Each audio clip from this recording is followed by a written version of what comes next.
राधे राधे, जय श्री कृष्णा। बैसाख मास महात्म में अध्याय 6वां आज इस वीडियो में सुनाने जा रही हूँ। तो आप लोग मेरे वीडियो को लाइक सब्सक्राइब कमेंट में भगवान जी का नाम जरूर लिखिएगा। अगर वीडियो आप लोगों को पसंद नहीं आ रही है तो भी आप लोग बता दीजिए।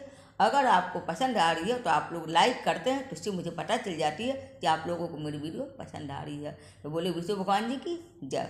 छठा अध्याय। इस अध्याय में नारद जी और अमृत के संवाद में ब्राह्मण और छिपकली की प्राचीन कहानी के बारे में बताया गया। ये कहानी आप जब सुनेंगे पूरे अंत तक मेरे वीडियो में तो आपको समझ में आ जाएगी कि छिपकली का क्या राज है और क्यों छिपकली बना था। नारद जी बोले, हे राजन, बैसाख महीने में मार्ग चलने से व्याकुल और प्यासे मनुष्यों को जो जलदान नहीं करते वो पंछी की योनि पाते हैं। उदाहरण के लिए हम ब्राह्मण और इसके घर की छिपकली की प्राचीन इतिहास कहते हैं।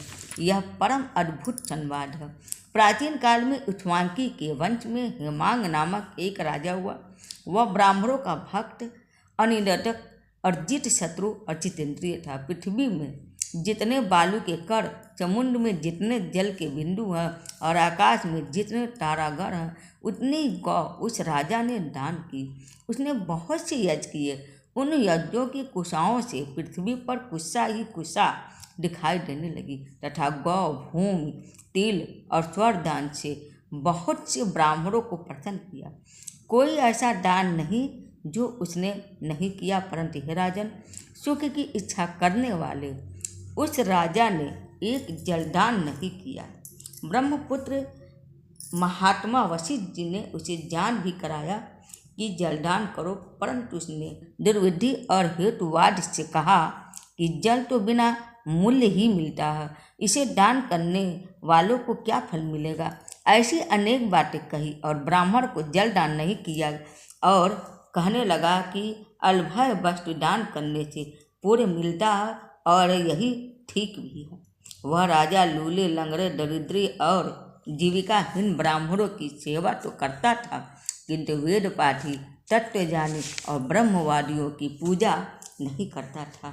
वह राजा कहा करता था कि विख्यात ब्राह्मणों की पूजा सेवा तो सब ही करते हैं, परंतु अनाथ, बिना पढ़े लिखे, लूले लंगड़े ब्राह्मण और दरिद्रियों की बड़ी दुर्गति है। ये तो ऐसे ही लोग मेरी दया के पात्र हैं। इस प्रकार वह दुर्विधि कुपात्रों को ही दान देता रहा। इस महादोष के कारण 3 जन्म तक उसे चातक की योनि मिली, फिर 1 जन्म गिद्ध बना और 7 जन्म तक कुत्ते की योनि में रहा। फिर हे राजन, वह एक राजा के घर छिपकली की योनि में आकर रहा। उसका नाम श्रुतिकृति था और मिथिलापुरी का राजा था। छिपकली घर के दरवाजे की चौखट के ऊपर कीड़ों को भस्म करती हुई 87 वर्ष तक वहीं रही। एक दिन दयोगी मुनियों में श्रेष्ठ श्रुतिदेव नामक ऋषि दोपहर के समय मार्ग के थके मिथिलापति के घर आए और ऋषि को देखकर राजा अत्यंत प्रसन्न होकर सहसा उठकर बड़े आदर सत्कार से मधुर प्रकार से पूजन कर और चरण धोने लगा और चरोदक को अपने मस्तक पर छिड़का। तब दयोगी से एक बूंद जल छिपकली के ऊपर गिरा। जल की बूंद पड़ते ही उसे जान हो गया कि वह नाना योनियों में दुखों से दुखित हो। ब्राह्मण देवता से हाय हाय कर कहने लगी, हे ब्राह्मण, मेरी रक्षा करो। एक छिपकली का ऐसा शब्द सुनकर ब्राह्मण को बड़ा आश्चर्य हुआ और वो कहने लगा, हे गोधा, तू कौन है और क्यों विलाप करती है? तेरी यह दशा कैसे हुई है? तू देवता है या पुरुष या कोई राजा है अथवा ब्राह्मण? हे महाभाग, तू कौन है? कह तो सही, मैं आज ही तेरा उद्धार करूँगा। ऋषि की ऐसी बात सुनकर वह राजा महामतिमान श्रुतिदेव जी से कहने लगा कि हे ब्राह्मण, मेरा जन्म उच्छ्वांकी कुल में हुआ था और मैं वेद शास्त्रों का पूर्ण जाता था। पृथ्वी में जितने रज के कण हैं, जितने जल के बिंदु हैं, जितने आकाश में तारागण हैं, उतनी ही गौ मैंने दान की।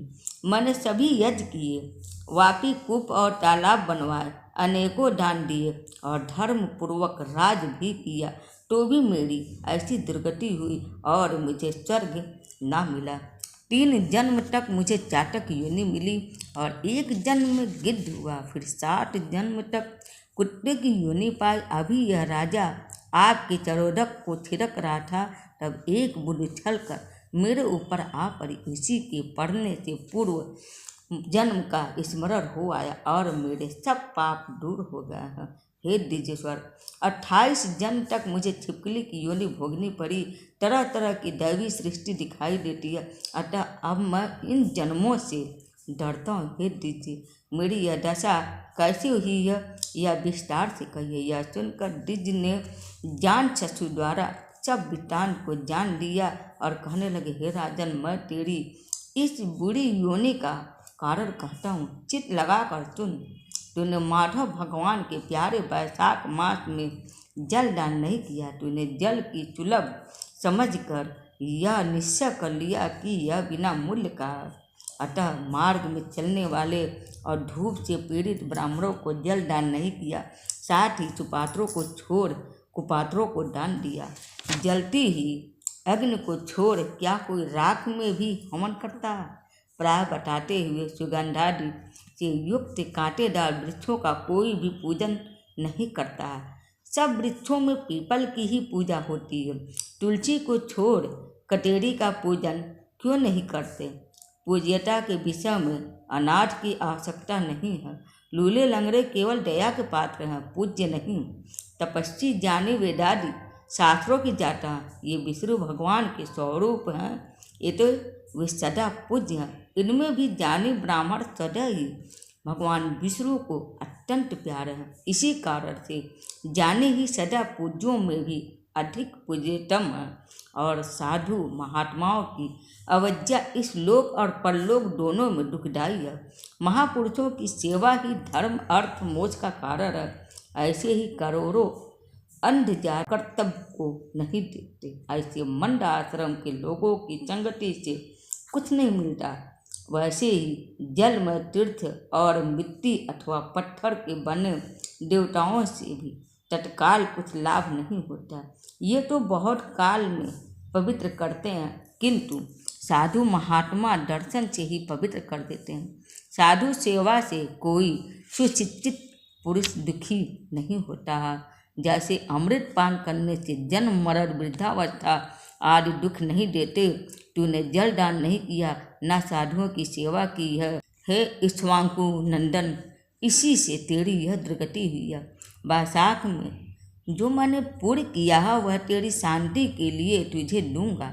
इसके प्रताप से भूत भविष्य और वर्तमान कर्मों के संस्कार दूर हो जाएंगे। ऐसा कह जल स्पर्श कर सर्वोत्तम पुण्य का फल दे दिया। इस तरह जब उस ब्राह्मण ने वैशाख में एक दिन के स्नान का फल उसे दे दिया, तब उसके सब पाप दूर हो गए और छिपकली की योनि त्याग दिव्य विमान पर चढ़ दिव्य माला वस्त्र और आभूषण पहन मिथिलापुरी के महल में सब प्राणियों के देखते देखते हाथ जोड़ परिक्रमा दे नमस्कार कर आज्ञा ले स्वर्ग को चला गया।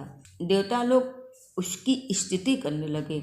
वहाँ 10,000 वर्ष तक अनेक भोगों को भोग कर वहीं राजा इक्ष्वाकु के वंश में महाप्रतापशाली काकुस्थ नाम से पैदा हुआ और सप्त दीपवती पृथ्वी का पालन करता हुआ बड़ा ब्राह्मण साधु सेवी इंद्र का सखा और विष्णु का अंश हुआ। तब वशिष्ठ जी ने वैशाख मास में सब कर्तव्य धर्म सुनाए, जिनके करने से इसके सब दुख दूर हो गए और दिव्य ज्ञान को पाकर विष्णु की सायुज्य की मुक्ति को प्राप्त हुआ। इसलिए यह वैशाख संपूर्ण शुभ फलों का दाता। इसमें जो मनुष्य यथोक्त धर्म करता इसकी आयु और यश बढ़ता, पाप दूर हो जाते हैं, पुरुषार्थ चतुष्टय की प्राप्ति होती है और विष्णु भगवान प्रसन्न होते हैं।